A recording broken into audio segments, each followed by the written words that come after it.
বড় পীর আব্দুল কাদের জিলানীর যে ইবাদত বندگির কথা, 40 বছর এশার উজু দিয়ে ফজরের নামাজ পড়েছেন। বড় পীর আব্দুল কাদের জিলানী 15 বছর এশার পর থেকে ফজর পর্যন্ত কোরআন শরীফ তেলাওয়াত করতেন। বড় পীর আব্দুল কাদের জিলানী 25 বছর এই দুনিয়া থেকে বিমুখ বছর এইভাবে জীবন কাটালেন। কিন্তু আল্লাহ ঘোষণা দিলেন, আল্লাহ পাকের ইচ্ছা যে বড় পীর আব্দুল কাদের জিলানীকে খাতমাতুল খালক, মানুষের খাদমত উপকার করাবেন। আবার তিনি ফিরে আসলেন, 91 বছর জীবন তিনি কাটালেন।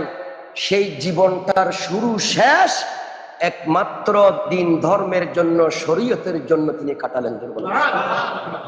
বড় পীর আব্দুল কাদের জিলানীর সেই ক্ষমতাগুলোর মধ্যে তার যে মজলিসের মধ্যে তিনি ওয়াজ নসিহত করতেন, হাজার হাজার মানুষ, এক বর্ণনায় 70,000 মানুষ, লক্ষাধিক মানুষ তার অনুষ্ঠানের মধ্যে হাজির হতো, ওয়াজ শুনতো।